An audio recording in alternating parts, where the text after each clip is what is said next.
This week, millions of voter records are for sale on the dark web. Apple passcode bypass can access pictures and contacts. How Chrome and Firefox could ruin your business.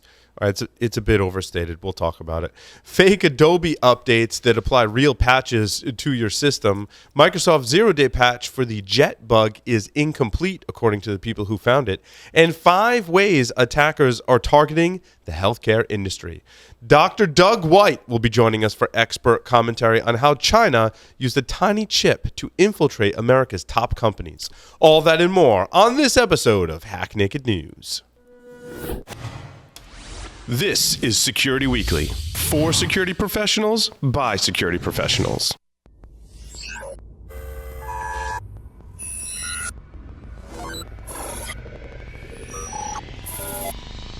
Broadcasting live from G-Unit Studios in Rhode Island, it's the show that brings you the security news each week. And despite popular belief, we do wear pants. It's Hack Naked News. Do you have a website, an external presence, employees, an office? Any of these things can be compromised and attacked. How are you defending your assets? Have you penetration tested your public assets? Start 2018 by taking a proactive approach to securing your vulnerable areas. Black Hills Information Security has been helping companies find their weaknesses since 2008. Email consulting at blackhillsinfosec.com and see how they can help you sleep better at night. Welcome to Hack Naked News, episode 193 for October 16th, 2018. I'm, of course, your host, Paul Asadorian, broadcasting live from G-Unit Studios in Rhode Island. Let's see, our first announcement here is if you're interested in quality over quantity and having meaningful conversations instead of just a badge scan, join us on April 1st through the 3rd at Disney's Contemporary Resort for InfoSec World 2019, where you can connect and network with like-minded individuals in search of actionable information. Use the registration code OS19-SECWEEK, SECWEEK, for 15% off the main conference or World Pass. And now, the security news for this week. Millions of voter records are found for sale on the dark web, even. I don't think they were on sale. I don't know if they run like specials on the dark web, you know, like Credential Friday or something like that. Anyway, the seller of the voter registration databases from 19 different states also advises that weekly updates of the data come from contacts within governments. Quote from the article, certain states require the seller to personally travel to locations in state to receive the updated voter information. This suggests that the information disclosure is not necessarily a technical compromise, but rather likely a targeted campaign by a threat actor redistributing possibly legitimately obtained voter data for malicious purposes on a cybercrime forum. Although I see really a lot of lack of evidence that that was the case, but pure speculation according to threat research firm Anomaly. Additional details are available from the Security Affairs blog, which also ran a pretty good article on this topic as well. 5 ways attackers are targeting the healthcare industry. Now, the state of healthcare security is always an interesting topic. Well, healthcare is a generic term that could mean an attacker is targeting a hospital or a health insurance provider, and all of that activity will typically get lumped into healthcare security. The article that we listed here lists out some common ways that attacks healthcare are being executed. And this isn't just limited to healthcare, as they include data breaches, ransomware, social engineering, DDoS attacks, and insider threats. Now, we have to underscore, as many of our listeners already know, that the security, or lack thereof, in healthcare impacts patient care. It's a tricky environment to secure, and many leaders in the security community have made progress applying security to an industry that demands ease of use, fast access to information, along with privacy and security. I mean, they want everything, essentially. It's not an easy task, but some points to consider, as I believe this article was kind of missing some of that more colorful commentary. Experts disclosed a new passcode bypass to access photos and contacts on a locked iPhone. The bug allows the attacker to select photos and send them to anyone using Apple Messages. The new passcode bypass attack works on all current iPhone models, including the iPhone X and iPhone X, is it iPhone X or X? I don't know. I use Android. They're running the latest version of iOS 12 to 12.0.1 version. The attack involves 13 steps, the first of which is calling the phone you're trying to attack, which I'm assuming means you know the number. While we're waiting for a patch, however, there is a workaround that I believe you should do anyway. As the article states, it is possible to mitigate the issue by disabling Siri from the lock screen. Go to the settings, Face ID and passcode, Touch ID and passcode on iPhones with Touch ID, and disable Siri toggle under Allow Access when locked, which is typically something we would recommend anyhow. How Chrome and Firefox could ruin your online business. Well, of course, that title is very clickbaity and very overstated. Here are the facts. Chrome 70 has been released today, and Firefox 63 will be released next week, I believe next Tuesday. Each of the browsers will include updates updates such that the Symantec issued certificates will be invalid. Why is that? Well, DigiCert's to the rescue. See, Symantec sold off its CA business to DigiCert, and DigiCert agreed on a timeline for replacing any existing Symantec certificates, thus helping the community get off to a fresh start. DigiCert is a proud sponsor of Paul Security Weekly, and they've been fantastic, and we're glad that they have transitioned all of the Symantec certificates to DigiCert, who's doing, again, I'm biased, but doing a fantastic job of managing that, and hence that is the reason why Symantec certificates will be invalidated in the next major browser updates, one of which Chrome has dropped today.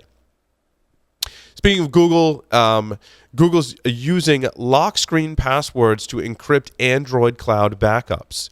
In the case of Android backups, starting with its 9th operating system, which would be Android Pie, which was released this past August, Android devices can take advantage of the new encryption by way of a decryption key that will be randomly generated on the device.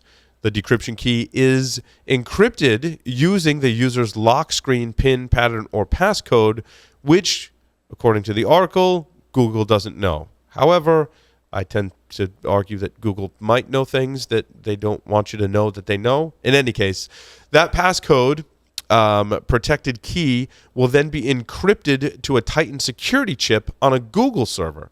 Google says its Titan chip is configured to only release the decryption key when presented with a correct claim coming from a user's passcode.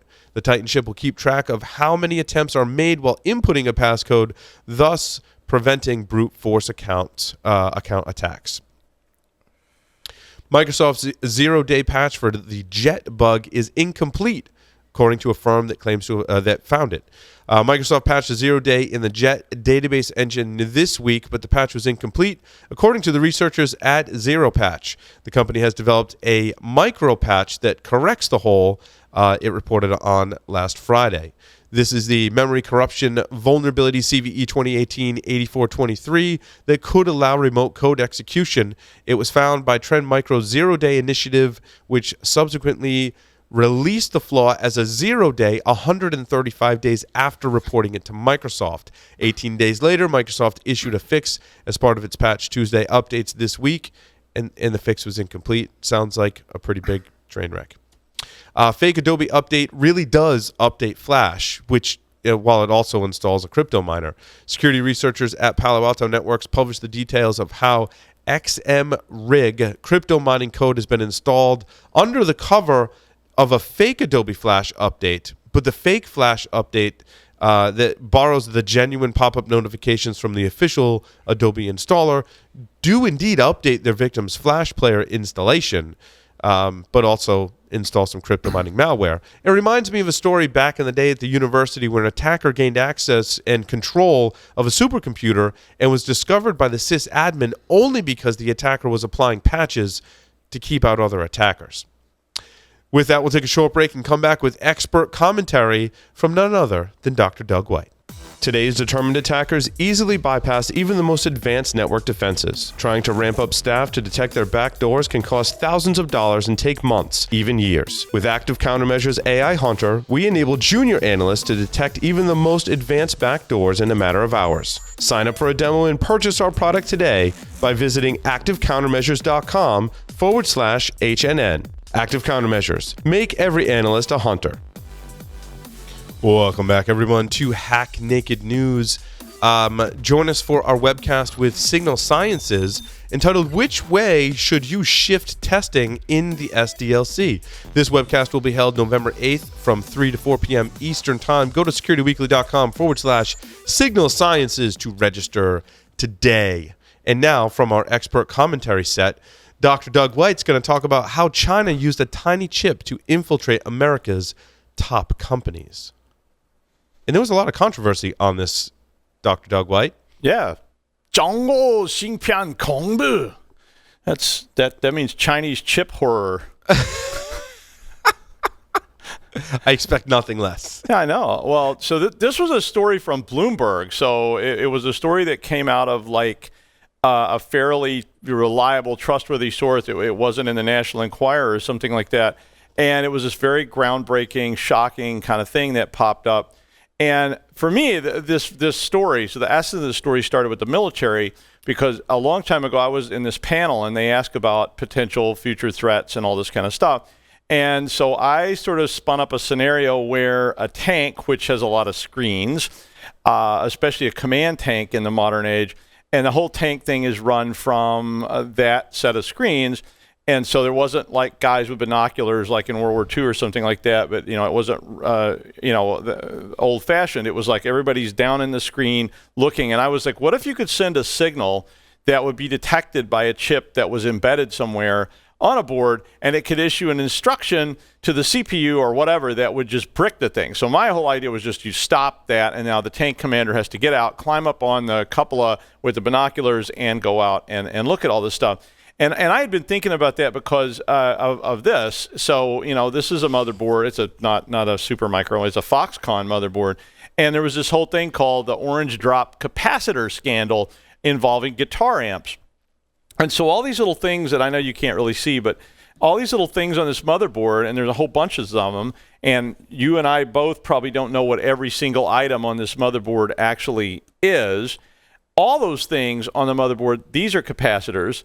And I was thinking, in the orange drop capacitor scandal, they hollowed out a capacitor, put a really cheap low-end capacitor inside of it, then sealed it back up and dipped it in resin so it looked like an orange drop capacitor, and sold it for the prices they were selling orange drop capacitors for.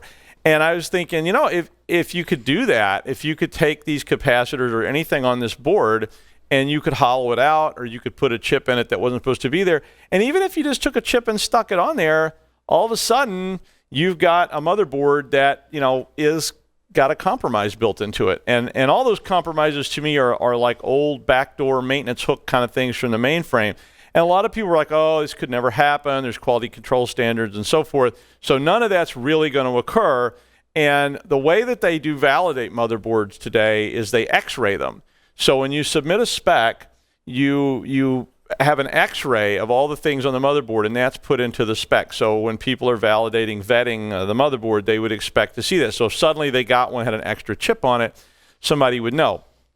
Well, so anyway, Bloomberg started reporting, I think it was last week, about this story that was based on, they said 17 anonymous sources, and it turned into kind of a thing. So fade in.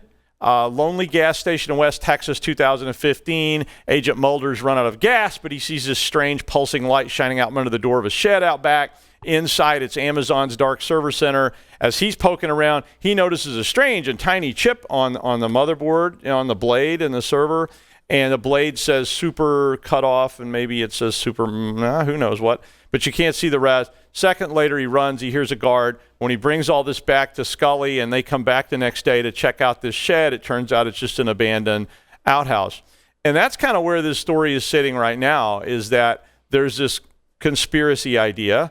So a lot of people are sitting there worried about it, and they don't really know what happened, and they don't know what's going on. So I want to talk about that a little bit, and about the Chinese chip horror that is supposedly going on. So here's what happened. Supposedly back in 2015, Apple, who uses Supermicro motherboards in their video streaming servers, and that's the biggest focus of this, Amazon, all these other providers were using Supermicro motherboards. And we've all probably had at least one Supermicro server motherboard in something we built. We covered that story when it broke in 2015, now that you say that. Right. Yeah. And so what happened with it was that Amazon dropped Supermicro a while back. As did Apple, right? And as did Apple, and everybody started dropping, and Supermicro's stock went down, and all this kind of stuff happened to them. So the next thing that happened was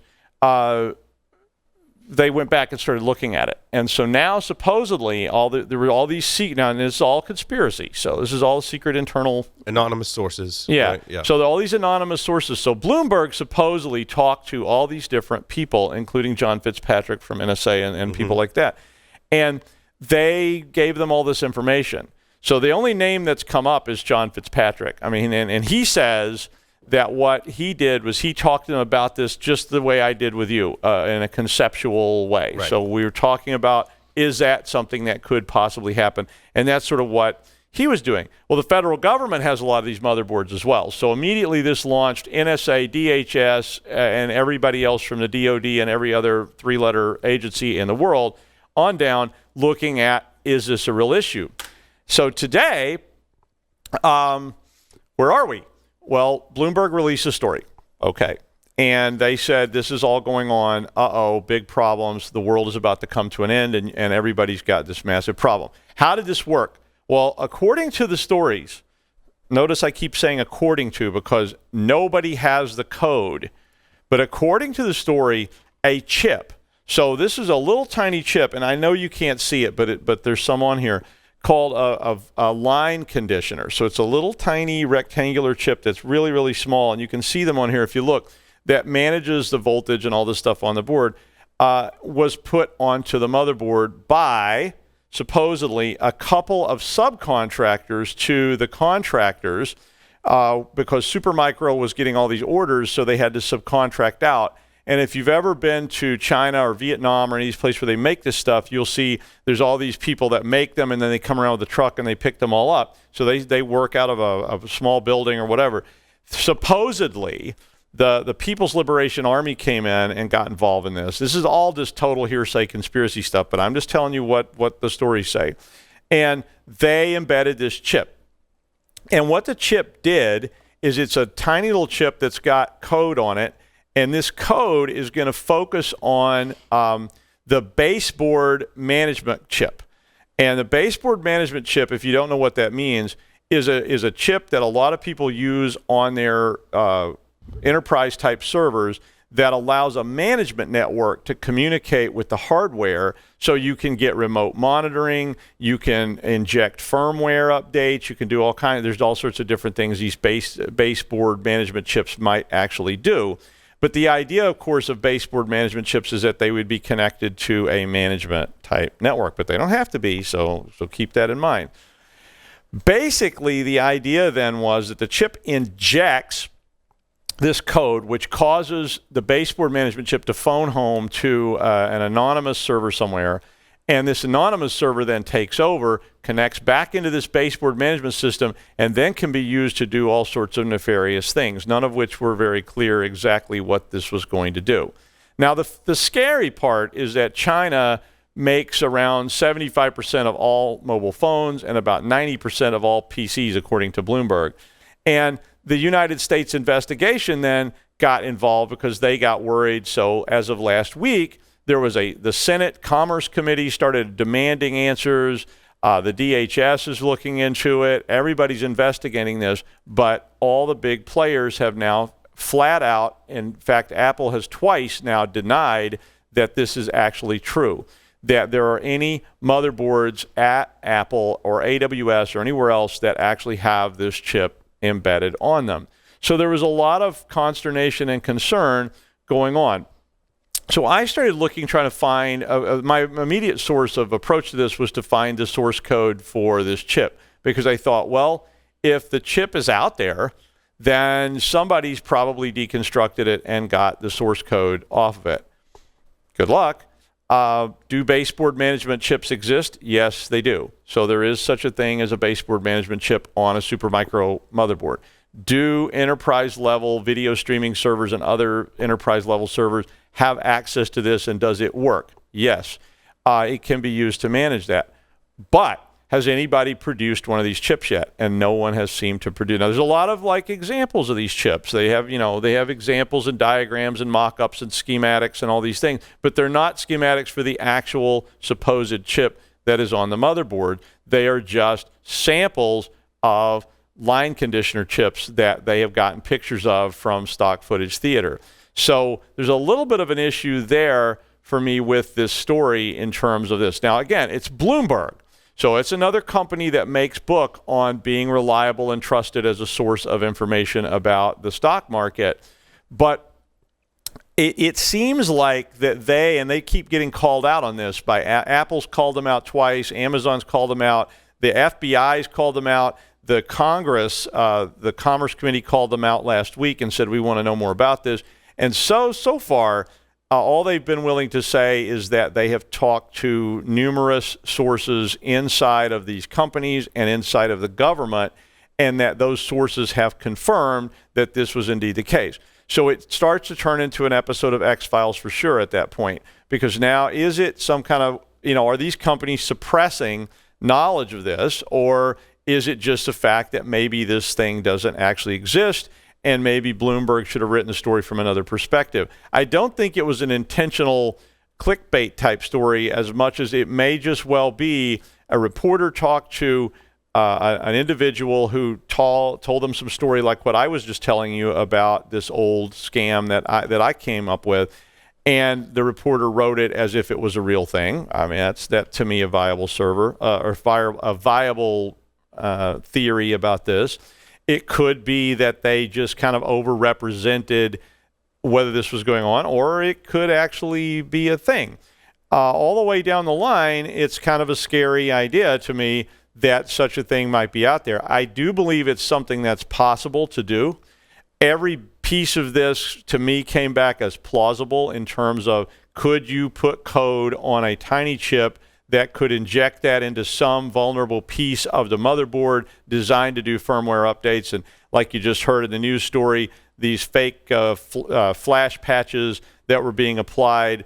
And okay, this is the same kind of thing. Is it possible that the network is actually natting and padding these communications out onto the world? I guess if you attached your management network to your public network and let it go, traffic go across your firewall, and you weren't checking it out and you weren't monitoring it, okay, so there's some plausibility to the idea that this could indeed actually happen. But I have a couple of problems with it too. Problem number one is that this is traceable. So this thing has got serial numbers on it, and it's traceable. So if I put a chip in a capacitor here and I really hide it, and someone finds it, which they may well, all of a sudden I've created a kind of international incident with this from the People's Republic of China, which creates kind of a problem. So do you want to take that kind of risk? It does have that feeling of a long game kind of strategy where you say, well, maybe someday out in the distant future, I really would need to be able to do something like this, or I would want to exfiltrate data. And certainly spy agencies have been trying to steal military secrets for as long as there have been militaries and as long as there's been spy agencies. And it would be valuable to get video streams off secure servers. It would be valuable to get the names of people who have access to things and user accounts and whatever. And there was even the ability to possibly inject or recover credentials off these Linux servers that were running these motherboards, supposedly. SupChina, which is a website that's, of course, published by the People's Republic of China, says that someone's lying here, that they think the lies were propagated just to damage China's reputation. They say that it's possible well-meaning sources confused malware that was in the firmware, or a firmware problem that did happen in 2015 with something that was really going on. But somebody here is lying, whether it's Bloomberg, Apple, China, I don't know. There's a whole bunch of different pieces of this that are worrisome in terms of, is it really plausible? Would you take the risk and take all these assumptions?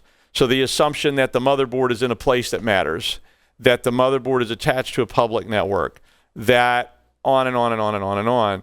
But we all know that hardware compromise is a kind of holy grail of things that's out there. Everybody's talked about it for years and years and years. So at that point, and then at the point we are today, we've got Apple denies it, Amazon denies it, the government's saying they don't know anything about it. I mean, they're not saying they don't know anything about it. They're saying they haven't seen any evidence of this.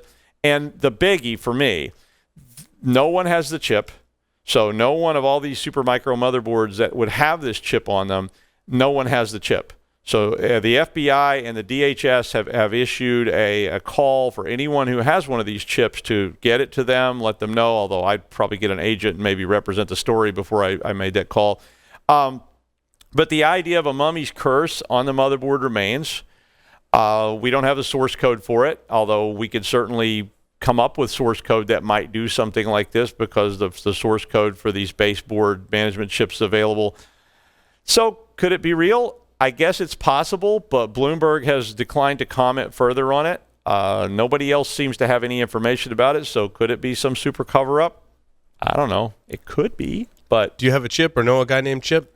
Yeah, is there a guy named Chip out there? I mean, if you got any of those things, I think you could call and get a pretty good cash. But you can probably at least hit the talk show circuit if you just know somebody named Chip. Absolutely, it was one of the more controversial stories that we covered. Probably this year, it got a lot of attention. Doug, thank you very much. Thank you everyone for listening and watching this episode of Hack Naked News. See you next time.